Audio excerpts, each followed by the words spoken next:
오늘은 예언에 관한 말씀 드리도록 하겠습니다. 10절에 어떤 사람에게는 예언함을, 그리고 오후 시간에는 어떤 사람에게는 영들 분별함을, 그래서 오늘 오전 예언, 오후에는 영분별의 은사에 관한 말씀 나누려고 합니다.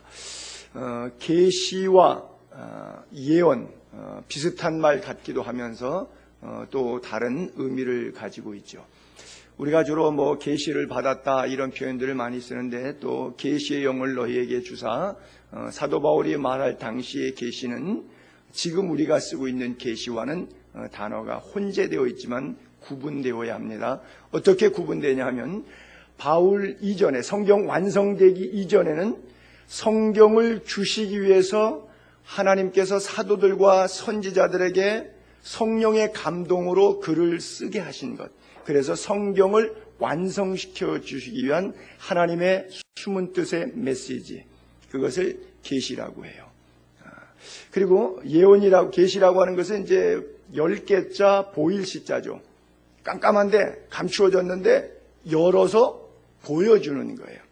하나님 나라의 비밀인데, 즉 구약에 예수 그리스도가 오셔서 인류를 구원하실 것이라, 아직 예수님 오시지 않았으니까 예수가 뭔지 모르고 있는 시절에 구세주 예수 그리스도가 오실 것을 열어가지고 보여준 것, 그것이 선지자들의 선지서요, 예언서이고 율법의 예언들인 거예요. 그것이 바로 구약입니다. 신약에 와서 신약 성경이 완성되지 않았는데, 신약은 뭐냐? 구약은 오실 메시아, 즉 초림을 예언하고 있는 것이고요, 구약 성경은 그 초림의 완성을 통해서 가신 예수님이 다시 오실 재림의 예수님을 이야기하고 있는 겁니다.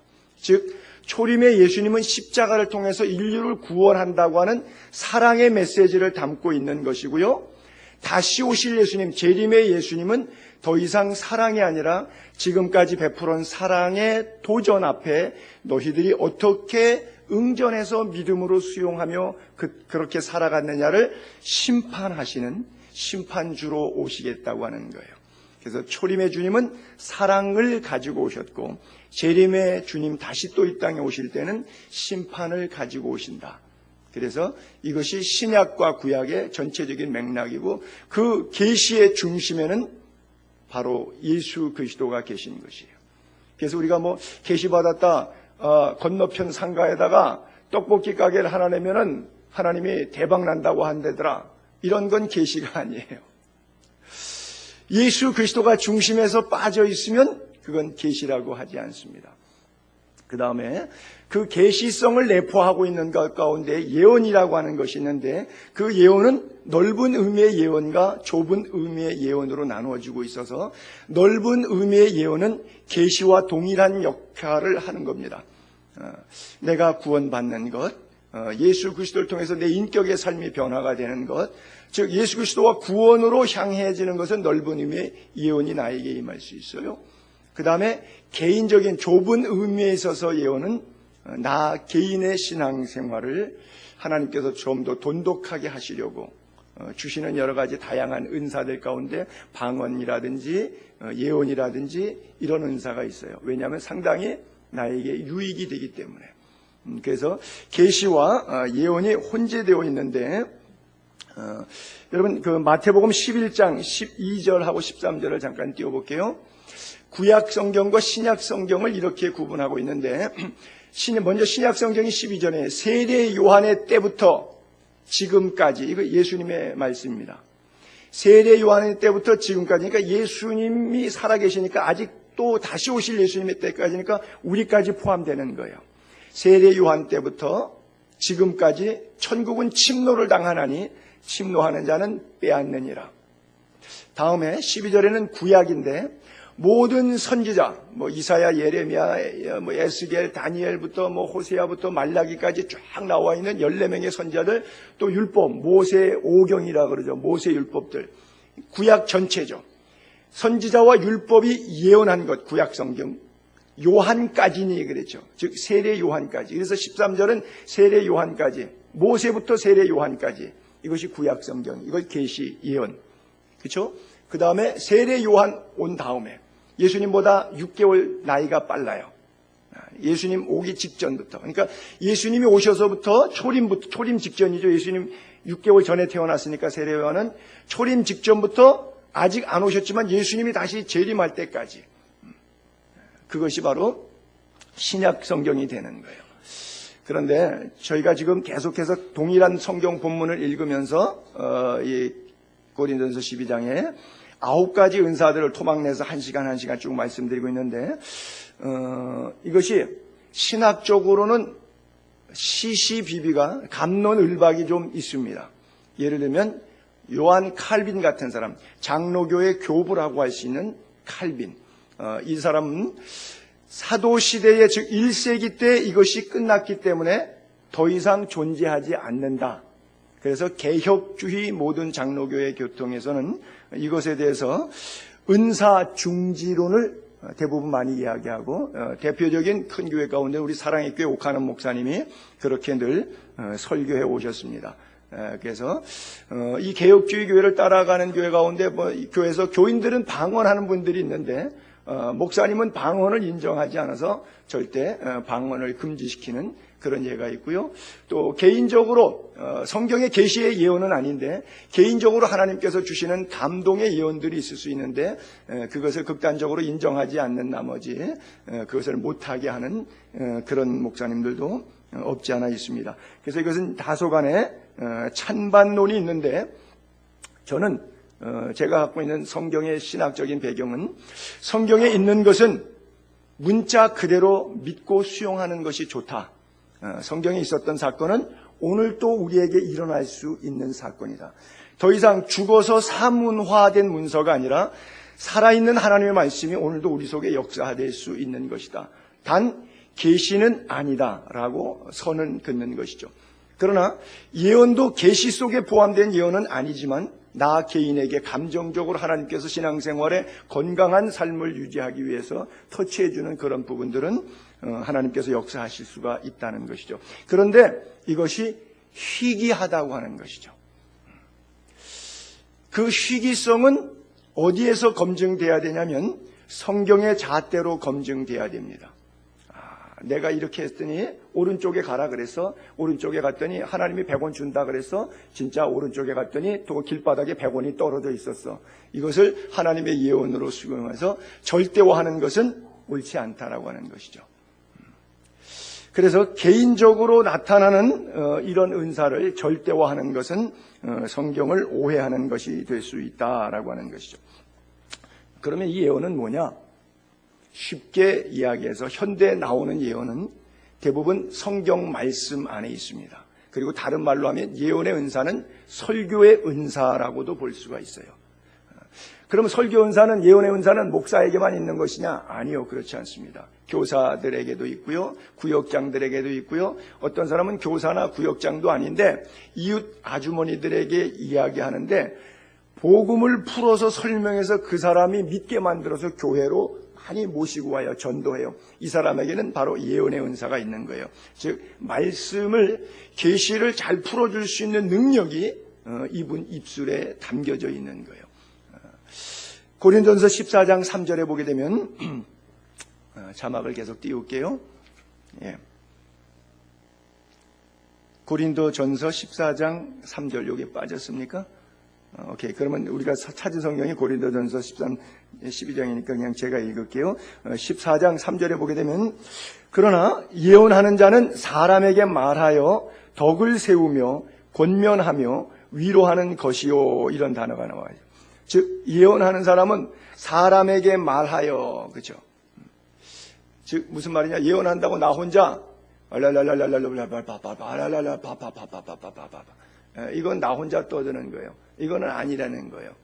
예언하는 사람은 예언의 은사는 사람에게 말을 해요. 전도하고 설교하고 복음을 이야기하죠. 즉 예언하는 자는 사람에게 말합니다.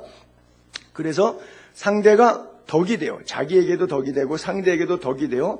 그 다음에 그 하나님의 말씀을 권면해요. 그렇죠? 힘쓸 수 있도록 예수를 더 잘 믿을 수 있도록 권면하죠. 때때로는 좌절, 실망, 낭망 속에 있는 영혼이 말씀이 들어가면서 말씀이 힘과 능력이 돼서 위로를 얻게 해요. 자, 다시 한번 볼게요. 예언하는 자는 사람에게 말하는데 덕을 세우고 권면하고 위로하는 것이요. 이것이 바로 예언 은사를 받은 사람의 사역이라고 하는 거예요. 그래서 현대의 예언은 바울이 말할 때의 예언보다 조금 더 폭넓게 메시지를, 즉 하나님의 말씀을 남에게 표현해 주는 과정, 이것을 예언이라 그러는 거예요. 그냥 어떻게 미지의 세계에 대해서 내일 어떻게 될 것, 내가 이 사업을 해야 되냐 말아야 되냐를 고민할 때 어떤 걸 결정하는 것, 미리 내다보는 것. 한국교회 교인들, 교인들뿐 아니라 일반적으로 예언이라고 하는 단어 속에 갖고 있는 개념이 점 보는 것하고 비슷하게 생각이 되고 있어요. 그래서 점치는 것, 어디 가서 내일에 대한 미래를 한번 알아보는 것, 이렇게 생각하는데, 나는 이 설교를 들은 여러분들은 절대 그 생각을 내려놓게 되기를 바랍니다. 그래서 글로 나타난 하나님은, 이 성경이 글로 나타난 하나님이고, 말로 나타난 하나님, 그것이 예언의 은사 속에 담겨진 설교라고 하는 거예요. 말로 나타난 하나님, 그것이 설교예요. 그 예언의 은사가, 그렇다면 그 말을 전하는 자가, 예언의 은사가 임한 사람이 하나님의 말씀을 증거해야지, 하나님의 말씀이 임하지 않았는데 자기가 예언하면 그건 보나마나 가짜 예언이 되는 것이죠. 하나님이 말씀하시지 않았는데 자기가 하나님은 이런 분이야 라고 얘기했는데, 하나님으로부터 온 것이 아니라 자기의 생각, 개념, 경험, 상식선에서 나온 발언이기 때문에 그것은 틀려지는 발언이 되는 것이죠. 그렇죠? 그래서 예언은 성경에 검증되지 않은 것은 가짜 예언으로 보면 맞다, 이렇게 보시면 되겠어요. 예언의 은사가 한국적 상황에서 많이 오해되고 굴절되고 있기 때문에 우리 오후 시간에 말씀드린 영들을 그럼 어떻게 분별할 것인가 하는 영분별의 은사와 함께 예언이 바른 예언인지 가짜 예언인지 구분하게 되는 것이죠.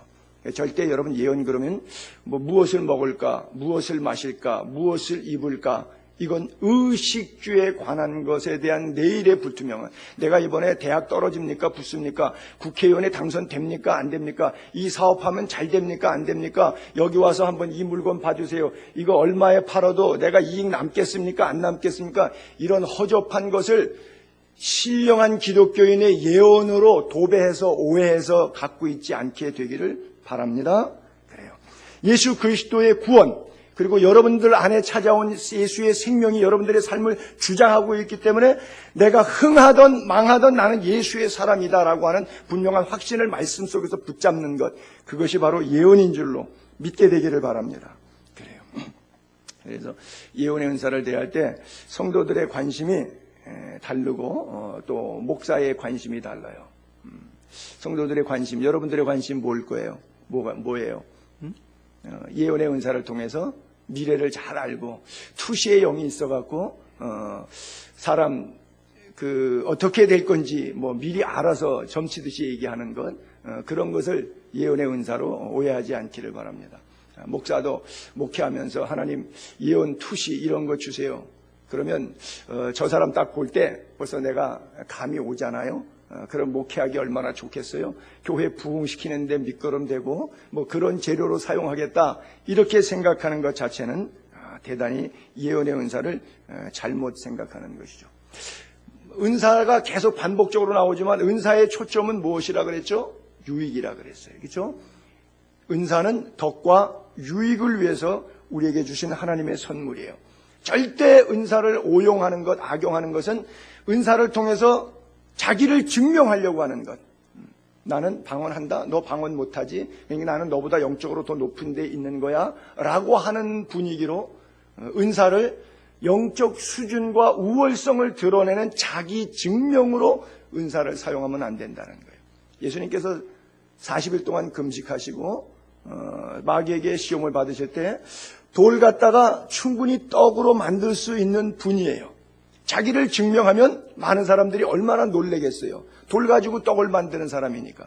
그러나 자기를 증명하지 않습니다. 성전 꼭대기에서 뛰어내리라 그래요. 뛰어내리면 천사들이 와가지고 발을 붙잡아갖고서 슈퍼맨처럼 쫙 그렇게 예수님을 다시 띄울 거라고 하는 거예요. 그러면 성전 꼭대기에서 뛰어내릴 때 그 광경이 백성들에게 보여질 때 시각적으로 예수가 받을 수 있는 조명의 증명성이라고 하는 것은 대단히 시각적으로 훌륭할 거예요. 마귀가 그것을 요구했어요. 그런데 예수님이 그 증명을 허락하지 않습니다. 우리는 은사를 그렇게 쓰는 거예요. 내가 목사라고, 내가 장로라고 뭔가 증명해 보이려고, 내가 은사가 있다고 그 은사를 증명해 보이려고. 아니요, 은사는 섬기라고 주신 것이에요. 그래서 그 나에게도 영적 성장에 도움이 되고 덕이 되는 것이고요, 다른 사람에게도 교회 공동체에도 유익이 되는 것, 이것이 은사에 대한 바른 활용 방법이니까 예언도 마땅히 그렇게 사용되어야 되는 것이죠. 이 예언이 교회에 보내는 예언이 있고 또 개인에게 보내는 예언들이 있습니다. 하나의 실예들을 거기서 성경에서 보게 되면 사도행전 20장 17절부터 보게 되면 바울이 밀레도에서 에페소부터 한 60km 아래쪽에 있는 항구 도시입니다. 지금 뭐 인천항 밑에는 뭐 평택항 밑에는 군산항 이렇게 있듯이 에페소 밑에 밀레도라고 하는 항구에 사도 바울이 갔어요. 밀레도에 사람을 보내요. 에페소로 보내요. 교회 장로들을 청하니 그 사람들에게 뭐라고 예언하냐면, 내가 떠난 후에, 사도 바울이 AD 58년경의 예언입니다. 내가 떠난 후에, 언젠지는 모르겠어요, 쌓아나온 이리가 여러분에게 들어와서 에페소 교회에 들어와 가지고 양떼를 아끼지 아니하고 교회 분파를 갈라놓는 거예요. 또 여러분 중에서 제자들을 끌어 자기 세력을 만들려고 싸바싸바하고 밥 사고 선물 사고 돈 빌려주고 이런 거 해갖고 끌어서 자기를 따르게 하려고 어그러진 말을 하는 사람들이 일어날 줄을 내가 아노라. 감정적으로 묻혀있으면 그가 어그러진 말을 해도 그 편이 되어질 수밖에 없어요. 사람은 감정의 동물이기 때문에 옳고 그름을 떠나서 감정적으로 나하고의 친밀도가 있으면 친밀도에 의해서 엎어질 수밖에 없는 것이거든요.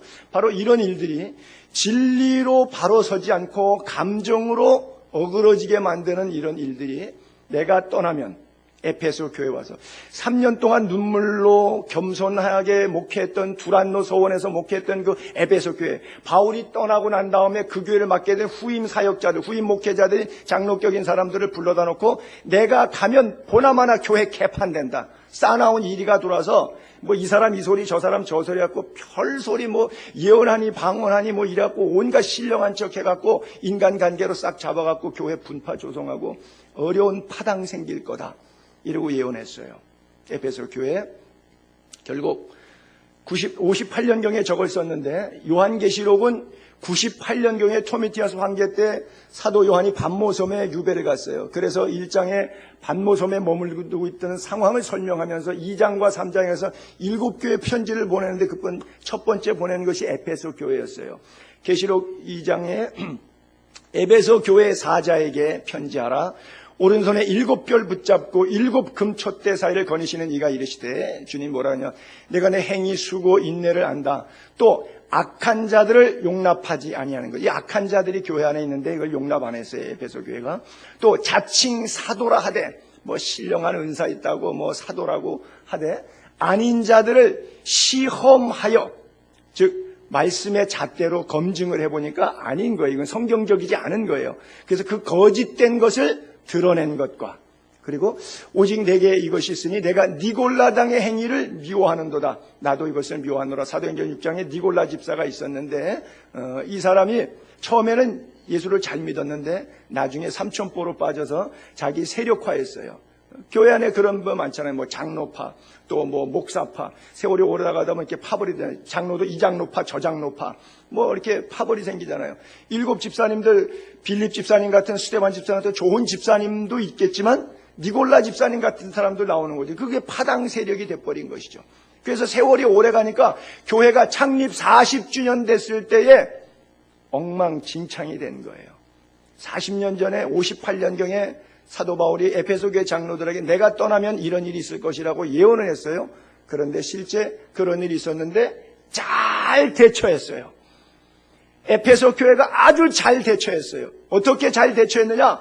바로 40년 전에 사도 바울이 했던 메시지가 이 교회 장로들에게 의해서 계속해서 구전으로 내려왔던 거예요. 이게 바로 예언의 역사예요. 안 그랬으면 넘어갔지. 그때 예언이 없었으면, 그때 바울을 통해서 이 말씀이 없었으면 어그러진 사람들이 온다, 사나운 이리가 온다, 거짓으로 너희 가운데 양떼를 해칠 거다. 그러니까 그들에 관해서 분명히 대처하고 있었어요. 그래서 니골라당의 행위를 상당히 미워하고 있었어요. 문제는 그래서 사랑이 너무 식어지는 바람에 에페소 교회가 극심한 몸살을 앓기를 했는데 바로 그런 것이죠. 그래서 사도 바울이 사도행전 20장에 그 표현할 때 뭐라고 표현했냐면 목회자들에게 세 가지 주의해라 그랬어요. 첫째는 자신을 위해서, 둘째는 양떼를 위해서, 셋째는 교회를 위해서 삼가하라. 그리고 결론적으로 주는 것이 받는 것보다 더욱 복이 있다 하신 주의 말씀을 기억하여야 할지니라. 그러니까 에페소 교회 40년 목회하면서 후임 목사님들이 계속 올 때마다 바울의 설교를 자기 목양실에다가 써가지고 붙인 거예요, 일종의. 그래서 나 자신을 위하여, 교인 양떼를 위하여, 교회 공동체를 위하여 조심하자, 셀프 컨트롤하자. 그리고 교인들이 대접해도 그저 넙죽넙죽 주의 종 잘 섬겨야 복받아, 받아먹는 데만 익숙하지 말고 주는 것이 받는 것보다 더욱 복되다 하신 주님의 말씀을 기억하자. 결론적으로 거기서 써놓고 늘 목양했어요. 그러니까 받는 것보다 대접하는 것에 목회자가 껴있다 보니까 교회 안에서 돈 몇 푼 갖고 장난하는 사람들이 들어오다 목사가 거기 휘둘리지 않는 것이죠. 끝까지 니골라당 행위를 미워할 수 있는 것이고, 이것은 잘못됐다 잘됐다 사필 규정시켜줄 수가 있었던 것이죠. 대부분 개척교회가 휘둘리는 것이 뭐죠? 재정적인 빈약성, 그런 것 때문에 돈 몇 푼 가지고 마음대로 주물를 수 있는 것이죠. 그래서 개척교회가 당하는 어려움인데, 이것은 에페소 교회도 그랬고 마지막 사도들에게까지도 이 메시지는 유효했는데, 바로 이 교회를 향한 예언, 또 사도 바울에게 보게 되면 개인적인 예언들이 있었어요. 바울의 경우를 아까 그 사도행전 20장에서 밀레도에서 에페소 장로들에게 설교했을 텐데, 그 설교 마지막 자락에 사도행전 20장 22절 보면 그 설교 토막 중간에 이런 고백이 나왔어요. 보라, 이제 나는 성령에 매여 예루살렘으로 가는데 거기서 무슨 일을 당할는지 알지 못하노라. 오직 성령이 뭐라고 말씀하시냐, 각 성에서 이 성 저 성을 방문할, 데살로니가, 빌립보, 고린도 방문할 때마다 각 성에서 내게 기도할 때마다 마음에 예언의 음성이 들려와요. 내게 증언하여 예수님 말씀, 예루살렘 가면 결박당하고 너 환난을 받게 된다. 결박과 환난이 나를 기다린다 하시나. 그러니까 성령에 매여서 예루살렘에 가는데, 예루살렘 가면 결박과 환난이 기다린다 그래요. 밀레도에서 그랬어요. 자, 거기서 이제 배 타고 이틀 뒤에 구브로를 통해 가지고 21장 3절로 가면 밀레도는 에페소 밑에 터키 소아시아 연안이에요. 밑으로 쭉 내려가면 사이프러스 섬이 있습니다. 그 사이프러스 섬을 통과해 가지고 수리아, 지금의 시리아입니다. 시리아, 다메섹을 수도로 한 시리아로 항해해서 두로라고 하는, 두로와 시돈 땅이 있죠. 그 두로에 배를 대요. 거기서 배의 짐을 풀어요. 거기서부터 이제 육지로 들어가는 거예요. 제자들을 찾아 거기서 일주일을 머물더니, 그때 두로에 있던 성도들이, 제자들이 성령의 감동으로 바울더러 예루살렘에 들어가지 말라 그래요. 일주일 동안 바울이 뭐 했겠어요? 부흥회 했겠죠. 날마다 모여서 말씀 상고했겠죠. 그랬더니 맨날 은사 집회처럼 뜨겁게 기도하고 말씀 상고하고 사도 바울이 예언의 은사로 설교하고 그랬는데, 그들도 그 예언 속에 받아서 뭐라고 예언하냐면 예루살렘 가지 마세요. 주님께서 말씀하시는데 성령이 감동이 임하는데, 당신 바울 목사님 예루살렘 가면 어떤 일이 있는지 이 답이 나오네요. 가지 마세요.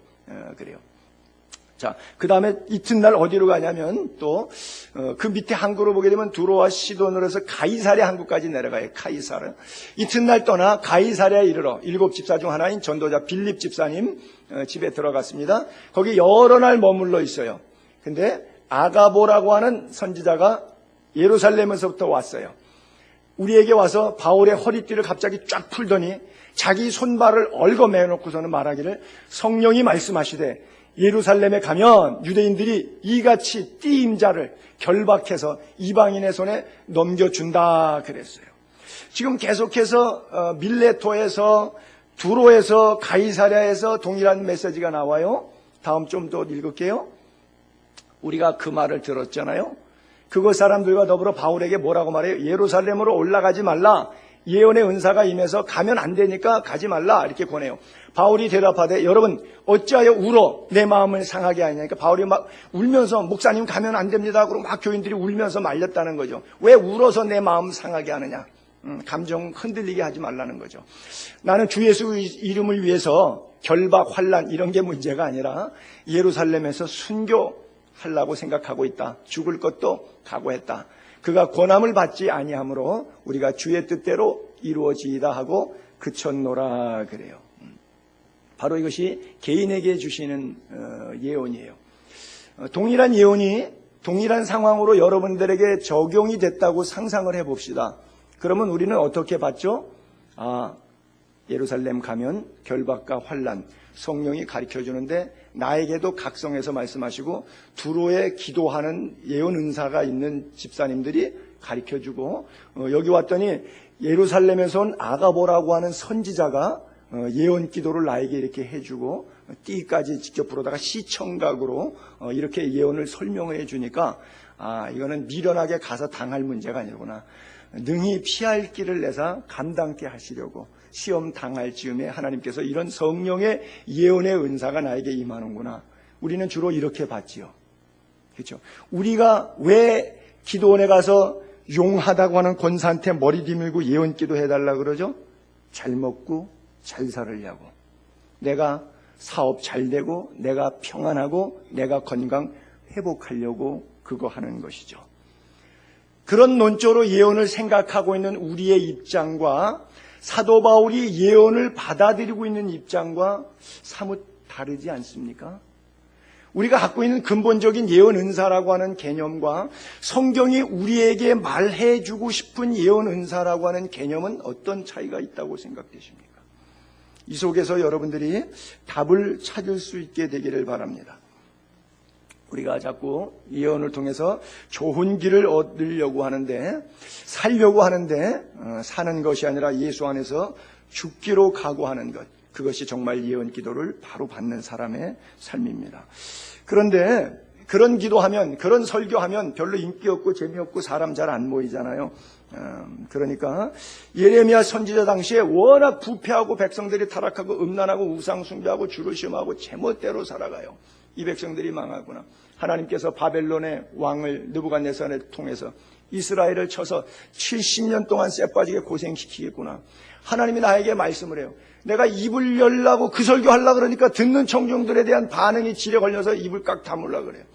근데 내 속에서 막 불 같은 것이 올라와서 방망이와 같이 나를 막 두들겨 패는 것 같아서 견딜 수가 없어서 내가 예레미야의 예언을 선포를 해요. 예레미야가 예언을 선포해요. 선포했더니 사람들이 그 얘기를 듣고 다 싫어하죠. 좋아하는 사람 없죠. 이때다 싶어서 다른 선지자들이 나라의 국태 민안을 위해서 정말 기도하기 시작하고, 그리고 입을 열어서 예언들 하기 시작하니까 예레미야 혼자만 가짜 목사 되고 나머지는 진짜 전체 신령한 목사가 되는 그런 시대가 바로 예레미야 시대가 됐어요. 하나냐의 사건과 스마야의 사건, 예레미야 28장 15절에 보게 되면 선지자 예레미야가 선지자 하나냐에게 말합니다. 그 앞에 선지자라고 하는 단어가 붙었어요. 예레미야도 선지자, 하나냐도 선지자. 너도 목사, 나도 목사. 너도 주의 종, 나도 주의 종. 다 주의 종이다 이거죠. 하나냐여 들으라. 여호와께서 너를 보내지 아니하셨거늘 내가 이 백성에게 거짓을 믿게 하는도다.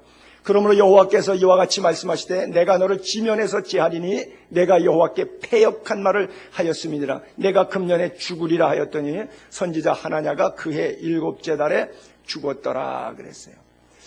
그 다음에 스마야의 이야기를 한번 또 볼게요. 여호와의 말씀이 예레미야에게 임하여 이르되 너는 모든 포로에게 전달해서 이르기를 여호와께서 느헬람 사람 스마야를 두고 이같이 말씀하시는 내가 그를 보내지 아니하였거늘 스마야가 너희에게 예언하고 너희에게 거짓을 믿게 하였도다 그래요. 계속해서 지금 반복하는 말씀이 하나님이 보내지 않았다, 즉 검증되지 않았다는 거예요. 성경 말씀에서 벗어났다는 거예요. 그리고 거짓을 믿게 하였다, 자기 얘기했다는 거예요.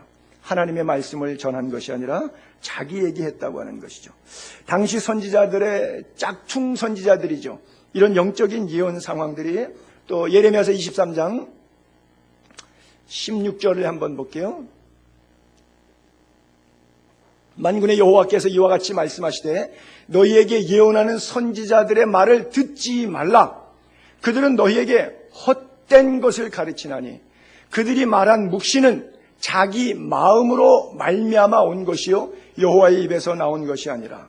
그렇죠? 뭔가 예언은 해야 돼. 나는 선지자야. 앞에 섰어. 말은 해야 돼. 하나님 말씀이 임하진 않았어. 하나님이 안 보냈으니까. 근데 백성들은 기다리고 있어. 뭔가 얘기를 해야지. 하다 보니까 하나님으로부터 받은 게 없으니까 자기 얘기하는 수밖에 없는 거죠. 예레미야 23장 또 21절에 보게 되면 이 선지자들은 들자가 되니까 복수니까 많은 거죠. 내가 본하지 아니하였어도 다름질하며 전 세계를 돌아다니면서 말씀 전한다고 얼마나 다름박질 많이 하는지 전국 방방곡곡에 그분들 내가 지금까지 1000회 전도했습니다. 500개 교회 부흥에 인도했습니다. 내가 어느 나라 몇 개국 집회했습니다. 이걸 이력서처럼 광고처럼 때리고 내가 이렇게 자기 다름질한 거 얘기 얼마나 많이 하는지 몰라요. 짝퉁들은 전부 다. 왜? 홍보용으로 쓰기 위해서. 다름질하며 내가 그들에게 이르지 아니하였어도 예언. 하나님 말씀 안 하셨어요. 그 숱한 다름질하고 돌아다니면서 홍보하고 전 세계를 누비며 전국 교회를 다니면서 그러고 있는데 하나님이 그에게 말씀하신 적이 없는데 그 친구는 수백 개 수천 개 교회를 다니면서 휘짓고 다닌 거예요. 작년 여름 12월 달에 그 홍해선 전도사 사건이 한국 교회에 굉장히 난리를 쳤는데 지금도 건재하게 홍해선 예언자 선지자가 한국 교회 강단에 서서 말씀을 증거하고 다니고 있어요. 12월 달에 전쟁 난다. 그래갖고 노아의 방주 프로젝트 그래서 미국으로 도망가고 캄보디아로 빼고 난리치지 않았습니까? 그런데 이 가짜로 드러나고 12월 달에 전쟁도 없고 아무것도 없는데도 지금 또 한국에 와가지고 내가 기도하고 나라와 민족을 했더니 하나님께서 전쟁을 막아주셨습니다. 제 두 번째 예언이 또 임했다는 거죠.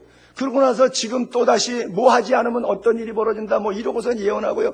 그 양반 유튜브 오늘 할랄랄랄랄랄랄랄랄 하나님이 우리에게 말씀하십니다. 할랄랄랄랄랄랄랄 어저께 말씀하셨습니다. 와따따도 할랄랄랄랄랄 그저께도 말씀하셨습니다. 이러고 제가 통역하고 방언한다고 생쇼를 해대고 있는데 강제상에 세워서 설교를 듣고 앉았어요. 멍청한 목사들이. 대한민국에 수십 개 수백 개 교회가. 그러면 목사가 그렇게 분별이 안 되면 성도들은 어떻게 되는 거예요? 큰일 나는 것이죠. 한국교회 강단이 왜 이 지경으로 흘러가고 있는지 그것은 그만큼 영적인 세계가 목회자들 자신부터가 음란하고 부도덕하고 말씀 앞에 제대로 깨어있지 못하니까 그 목사가 목회하는 강단 자체가 그렇게 흘러가는 것이 아니겠는가 생각하는 거죠. 예레미야 23장 30절에도 31절 여호와의 말씀이라 그러므로 보라 서로 내 말을 도둑질하는 선지자들. 내 말을 도둑질하는 게 뭐예요? 자기가 말하면서 성경 구절 비슷한 데 찾는 거죠. 어떤 상황과 뉴스거리와 어떤 시츄에이션을 얘기하고 싶은데 자기가 느낌이 있는데 그 느낌을 자기 말로 하게 되면 신용도가 떨어지니까 그런 비슷한 구절이 성경에 어디에 있더라? 그래갖고 비슷한 스토리를 엮어갖고 그거하고 맞는 것처럼 짜집기를 해내는 거. 이게 뭐예요? 하나님 말씀 도둑질하는 거예요. 수태 도둑질하는 거예요. 그 선지자들을 내가 치리라. 여호와의 말씀이라 보라. 그들이 혀를 놀려 여호와가 말씀하셨다 하느니라. 혀를 놀려. 뭐예요? 쇼하는 거죠. 쇼하는 거죠. 그렇죠? 당시 예레미야에게 임한 하나님의 설교는 축복이 맞습니다. 왜냐하면 다른 선지자들도 축복을 했는데 예를 들어서 하냐냐 같은 경우는 2년 안에 바벨론은 망하고 이스라엘 백성들은 돌아오리라. 너희의 멍에가 끊어지리라. 이렇게 얘기했어요. 그리고 그 당시에 감옥 속에 쳐놓고 멍에를 메고 있는 예레미야의 목에서 멍에를 잡아서 팍 끊으면서 봐라 이 예레미야의 멍에를 끊은 것처럼 2년 안에 바벨론의 내 포로들이 돌아올 것이다. 예레미야가 하나님이 나에게 70년 만에 포로를 돌이킨다고 말씀하셨는데 아직 68년 더 지나야 되는데 저 친구 자꾸 2년 안에 이런 일이 벌어진다고 그러네. 그러니까 예레미야가 뭐라 하는 줄 아십니까? 그 앞에서 대고 아멘! 나도 그렇게 되기를 원합니다. 그렇게 말했습니다. 그러나 하나님이 내게 그렇게 말씀하시지 않았습니다. 그리고 하나냐를 저주해서 금년에 내가 죽으리라 그래서 그의 7월에 그가 죽고 말았어요. 그래요. 예레미야도 축복을 선포하고 가짜들도 다 축복을 선포하는데 단 하나 차이가 있다면 요 차이가 있어요. 옥석을 구분하는. 보세요. 예레미야서 26장 8절부터 13절까지 거기 세 군데를 놨는데, 예레미야가 여호와께서 명령하신 말씀을 모든 백성에게 전하기를 마침에, 이스라엘 백성이 어려운 이야기죠. 범죄함으로 말미암아 포로가 되고 나라가 망하게 될 것을 예언했어요. 그랬더니 그 듣는 제사장들, 선자들, 모든 백성이 그를 붙잡아 이르되 내가 반드시 죽어야 해. 나라를 위해서 그렇게 말하는 놈, 교회를 위해서 그렇게, 성도를 위해서 그렇게 말하는 놈, 그건 넌 죽어야 돼. 이렇게 말해요. 예레미야가 모든 고관 백성 앞에서 말합니다. 여호와께서 나를 보내사 너희가 들은 바 모든 말로 이 성전과 이 성을 향하여 예언하게 하셨느니라. 그 예언의 내용이 그런즉 너희는 너희 길과 너희 행위를 고치고 너희 하나님 여호와의 목소리를 청종하라. 그래야 복을 받는다. 그리하면 하나님께서, 여호와께서 너희에게 선언하신 재앙에 대하여 뜻을 돌이키시리라. 거짓 선지자가 재앙이 없다, 축복이 임한다, 모든 결박 푸셨도다, 할렐루야, 주께서 그가 고난당하심으로 우리가 나음을 입었다라고 아무리 선포해도 백성이 여전히 길과 행위가 바르지 않고 여호와의 목소리를 따라 청종하지 않고 살고 있는데 어떻게 하나님의 재앙이 뜻을 돌이킬 수 있겠냐는 것이죠. 회개하지 않고 목소리를 청종하지 않는데 축복만 계속 선포해 주는 거예요. 내 영혼이 잘됨처럼 범사가 잘되고 다 잘 될 것이다. 앞으로 가도 잘되고 뒤로 가도 잘되고 다 잘되고. 여러분 회개하십시오. 회개. 길과 행위를 바르게 하고 하나님의 말씀을 들으시면 당연히 잘되게 되어 있어요. 당연히 잘되게 되어 있어요. 단순한 겁니다. 예언은. 그리고 이미 예언은 완성된 거예요. 그리고 이 성경 안에 축복의 길이 다 놓여져 있는 거예요. 우리가 말씀대로 살지 못해서 그런 것뿐이죠. 설교하면서 목회자로 설교하는 것과 선교사로 있으면서 설교하는 것이 상당히 괴리감이랄까 차이가 많이 느끼죠. 지난 주간에도 어떤 교회 가서 제가 부흥회를 인도하고 왔는데, 부흥회를 인도하고 왔다 그러면 또 강사비 얼마 받았냐는 거 여러분 신경 쓰이죠. 봉투 건드리지도 않고 다 놓고 왔으니까 신경 쓰지 마세요. 전혀 모르는 교인들이잖아요. 한 120명 정도 모이는 교회인데 전혀 모르는 교인들이잖아요. 그러니까 설교하기가 참 편해요. 그렇잖아요. 내 마음껏 설교하면. 23년 동안 선교사로 있었을 때 내가 인간이 왜 살아야 되는지, 주님이 왜 오셨는지, 남은 생에 어떻게 사는 것이 성경적인 삶인지를 마음껏 얘기할 수 있잖아요. 그런데 우리 교회에서 목양을 하다 보면 이렇게 불편하죠. 가정 해체라든지 경계 구조라든지 지식적인 수준이라든지 이런 데서 목사님 이거 나를 무시하고 까는 거 아니야? 라고 하는 설교로 이해할까 봐 이 말하면 이 사람한테 걸릴 것 같고 저 말하면 저 사람한테 걸릴 것 같고, 그러니까 설교가 상당히 부자예요. 바울의 은혜가 나에게 좀 있었으면 좋겠어요. 바울도 물론 한 군데서 목회하지 않고 순회 사역을 계속했어요. 교회 세우고는 또 물려주고 가고, 교회 세우고 물려주고 가고. 봐서 나도 그렇게 했으면 좋겠어요. 그냥 교회 세우고 또 부교육자에게 넘기고 가고 또 개척하고 다른 지역 가고 저 시골도 가고 제주도도 가고. 그래서 하나님이 은혜 주시면 그렇게도 할 수 있겠지만, 여러분 사도행전 2장 20절에 보게 되면 사도 바울이 고린도에서 3년 동안 목회할 때 걸리는 게 많잖아요.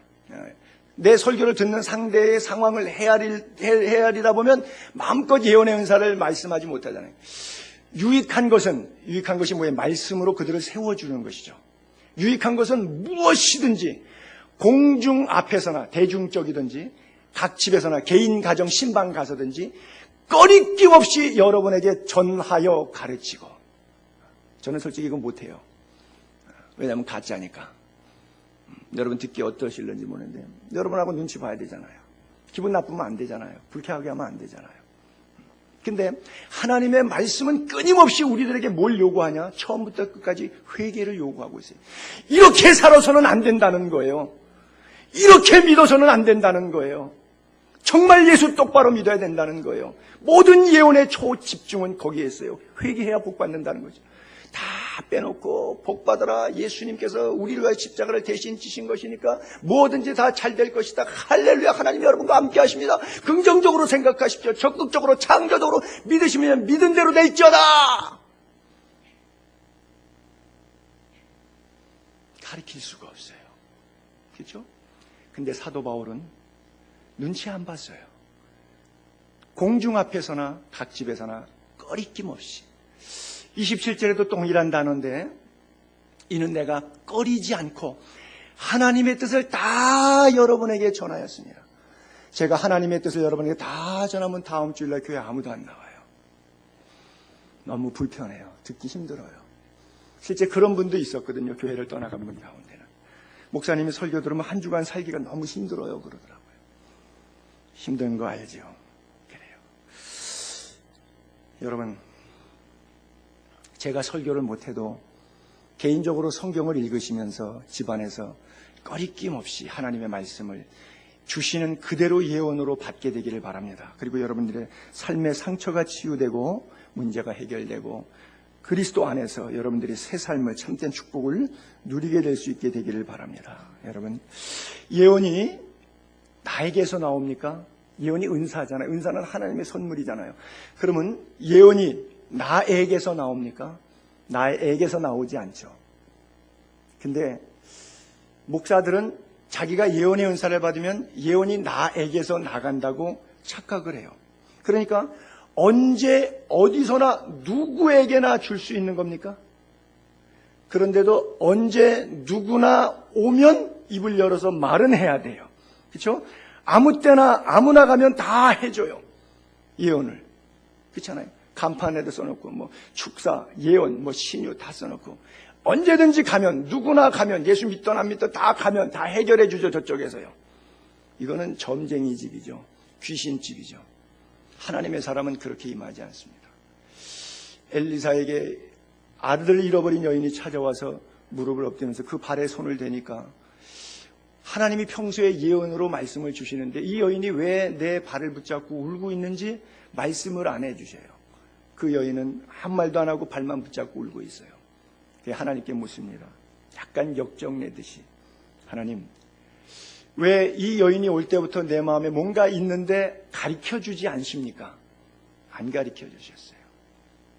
여러분, 위대한 엘리야도 엘리사도 하나님의 사람들도 예언의 은사가 임하고 신령한 가경 은사들이 임할 때 24시간 늘 자기 소유물로 갖고 있지 않습니다. 이것이 폐지가 될 때가 있어요. 그리고 중단이 될 때가 있어요. 아무 때나 어디 가서도 줄 수 있다 그러면 그것은 내 것이 아니에요. 제가 30대 40대 때 부흥회를 많이 인도하고 다녔는데 아마 저도 다닌 교회가 한 150교회에서 200교회 사이 이렇게 교회들을 다녔던 것 같아요. 그런데 광주 무등교회 갔을 때 누가 기도를 했는데 자기 속을 너무 시원하게 잘한다고, 목사님, 신령한 목사님 이번에 부흥사로 오셨다고 마지막 날 전체 교인들이 안수기도 받겠대요.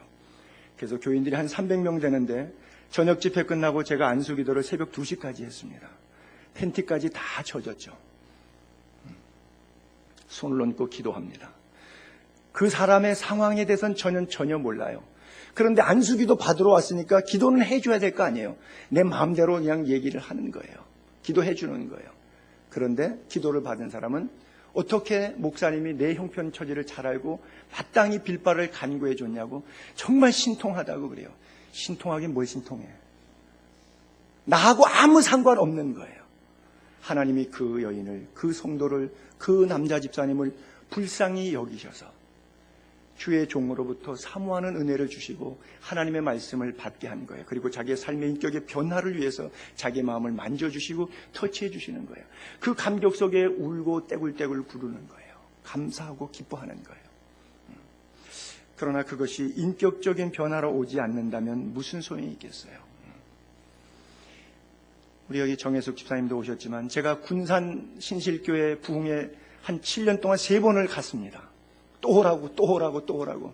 내가 되게 신령한 줄로 알고.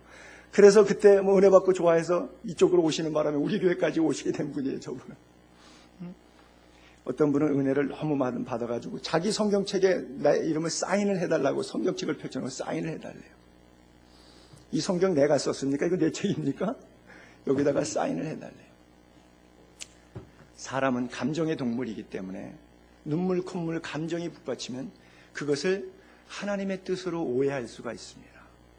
그리고 그런 분위기가 연출되면 내가 신적인 존재로 목사가 교만할 수가 있어요. 다 내 거 아닙니다. 은사라고 하는 단어 자체가 선물이라 그랬죠. 덕과 유익이라 그랬죠. 그렇다고 하면 우리는 무엇이 참된 덕이고 무엇이 참된 유익인지를 알아야 됩니다. 말씀을 정리합니다. 은사 집회하고 난 이후에 부작용 일어나는 교회들, 또 잘못돼가지고 그 마을의 전도가 오히려 방해되는 교회들이 한둘이 아니었어요. 여러분, 은사, 예언, 방언 다 멈출 때가 있어요. 언제 멈추냐? 고린도서 13장 8절에 보게 되면 그런 말씀이 있어요. 사랑장인데요, 사랑은 언제까지나 떨어지지 않지요. 그러나 예언 패합니다. 방언 그칩니다. 지식의 은사도 스탑. 우리가 뭘 안다고 떠들고 24시간 전유물로 생각하는데 그렇지 않아요. 부분적으로 아는 거예요. 그리고 뭐 예언해 주니까 쪽집게라 그러는데 쪽집게는 무슨 쪽집게예요? 부분적으로 예언한 거예요. 자기 마음에 감정적으로 시원하게 와 닿았다는 것뿐이지 전혀 몰라요. 저는 온전한 것이 올 때는 예수님이 온전한 것이에요. 부분적으로 하던 것이 패하리라 그래요. 온전한 것이면 부분적으로 패해요. 말씀을 정리합니다. 예언의 은사를 통해서 우리에게 주시는 말씀은 첫 번째는 회개하라예요. 믿습니까? 회개하라. 두 번째는 회개한 이후에는 천국을 소망하라예요. 회개하라. 천국이 가까웠다. 이것이 주님의 메시지거든요. 주님의 모든 예언이거든요. 그래서 그것을 한마디로 요약하면 여러분, 예수 잘 믿으세요. 예수 잘 믿는 예수의 교회 성도님 될 수 있기를 주의 이름으로 축복합니다.